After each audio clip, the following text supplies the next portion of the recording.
welcome back to Wolves World. There's been a bit of an absence towards the end of the season. Work and life commitments have gotten in the way, but this is not what this video or indeed the next 10 or so episodes of this series are about. I'm starting with a series of the 5 in 5, 5 topics, 5 minutes, discussing some nostalgic Wolves, talking about the best 5 players, managers, goals, whatever it might be, in a period of time since the turn of the millennium, the year 2000. With that in mind, it'd still be great if you could hit like and subscribe on the YouTube channel and follow me on Instagram and Twitter at NorthernWolf10. Today's video, I'm going to be discussing the top 5 free transfers since the year 2000 to Wolverhampton Wanderers.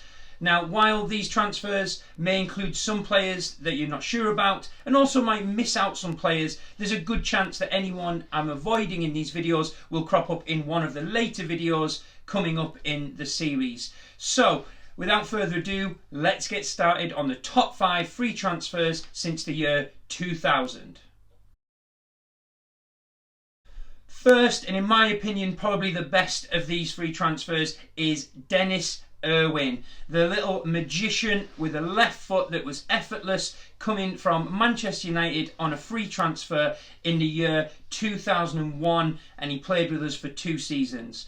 This season Wolves made a big push to get promoted, and it was players like Denis Irwin and one of his mates who crop up in a minute who really pushed Wolves on with their experience, desire, hunger and just energy that they bred through the team, that winning was the only possibility for them. Denis Irwin arrived at the age of 36, and many thought that his legs had gone and he was just getting one more sort of payday before he rolled into retirement. But he's shown in his 2 years at Wolves that was not the case. He was a regular starter and in fact amassed 75 games in these 2 seasons, scoring 2 goals, both with that wand of a left foot that he had. He was an absolute stalwart in the defence, a first name on the team sheet, and the honours he brought with him was really, despite being 36, a massive boost for Wolves at the time. I think one thing that summed up Denis Irwin was not only the immediate promotion we got with him in the team, and despite the fact we came down the next year, it was purely, everything about him was summed up by his return to Old Trafford, where he was given a standing ovation from both sets of fans for the service he put into Man United and indeed Wolves in the season before it. He was a fantastic player. We were lucky to see him, and he was not past it when he came to us. He did then retire after leaving Wolves after his 2 years, but a great career and finished at a great club doing great things. Number 2 on my list of free transfers is Denis's mate, Paul Ince. Now this guy, you talk about a career, he'd been around the top clubs in England and Europe, he'd won countless trophies as a club and as an individual, many caps for England, and famous iconic performer. In the end he spent 4 years at Wolves, again starting in the 2002 season where he helped us get promoted, and he for me at the time was one of the reasons I became a mad Wolves fan. I was 10 to sort of 12 years old when he arrived, and I saw a lot of my earliest memories of Wolves with him in a Wolves shirt, wearing the armband, leading the way. Ince was a fantastic player. He was given the captaincy under Glenn Hoddle, and boy did he deserve it. In the end he amassed 115 appearances and scored 10 goals during that time. Not a great return, but for a man who arrived at about 33 years old, I think we got what we expected from him, and what he brought to the dressing room was really the reason he came in. And again, despite the promotion and then the relegation, he stuck around, he believed in Wolves and what we were trying to do, and tried to get us back up again in the later years of his career. Fantastic player, a big icon for me, even from his time at Liverpool before that and Man United when my memories are strong of him. And again, like Denis, delighted to have seen him. Excellent addition to the Wolves team at that time. So that was my number 2 free transfer. My number 3 free transfer was a player who maybe didn't arrive with much expectation, having struggled to get promoted with a team from the Championship, but he dropped into League One from Bolton Wanderers, and that is Sam Ricketts. Now Sam Ricketts was immediately instated as club captain because of what he brought off the field as well as on it. He had the versatility to play in several positions, mostly the fullbacks, which he did several times for Wolves, and to good effect in all of them. He linked back up with his former manager Kenny Jackett, who he'd been under at Swansea, and you could tell that Jackett knew about Ricketts and knew what he'd bring. And again, it was another fantastic signing at a time when Wolves were in real trouble about where their future might end up. And with the likes of Ricketts and several others, and under the stewardship of Kenny Jackett, we got ourselves straight back up, and Ricketts was an integral part to that. We had 4 players in the League One Team of the Year that year, 2 defenders, 2 midfielders, and I think Ricketts was unfortunate to miss out with Goulburn getting in on the left side.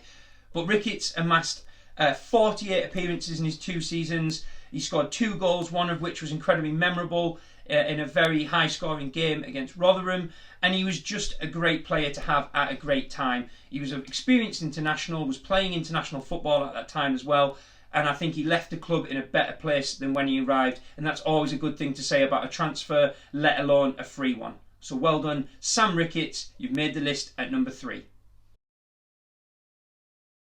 Free transfer number 4 is one that I think will split opinion, but for me, it was a key signing at a key time, and that is Marcus Hahnemann, the American goalkeeper with many years' experience playing at different levels around the globe, and he came in and he really shored things up. Initially signed as a backup keeper to Wayne Hennessy, he was actually brought into the squad midway through the season in 2009 when Wolves were in big trouble. We were only heading one direction, and while Hennessy was a bit of a breakthrough prospect at the time, we know the keeper he went on to beat, or sort of dislodged him, was excellent from Hahnemann, but not only that, it was brave from the manager.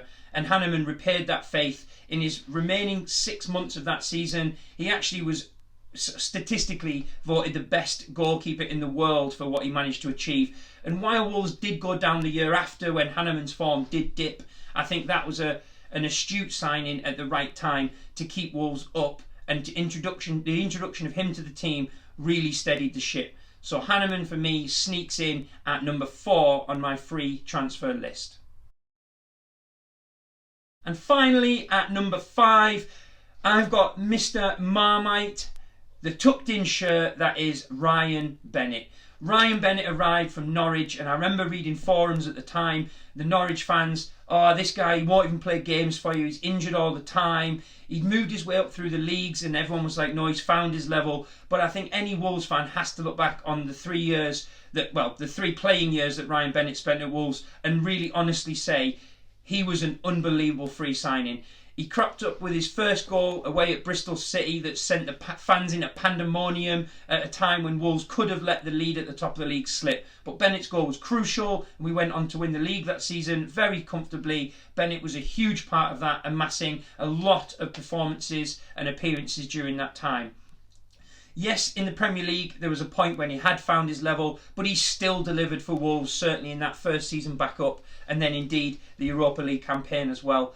And I think if you look at free signings these days, the ones you get tend to be squad fillers and players like that. So to have got someone in the 2017 who was able to play for 2 to 3 seasons pretty much on the sheet every time, despite some fans not rating him, despite not being a standout player or have any standout attributes in any area, the guy steadied the ship and really contributed to Wolves' success, which we are still on the back of now. So Ryan Bennett, you are thoroughly deserving of being in at number 5 on the top 5 free transfer list. So that's the first of the instalments of the 5 in 5 doing the free transfers. Next, I will be looking at top 5 signings as well as top 5 positional players. Please like and subscribe. Follow me at NorthernWolf10 on Instagram and Twitter, and I hope to see you soon for the next edition of the 5 in 5 series. Thank you very much. Bye bye.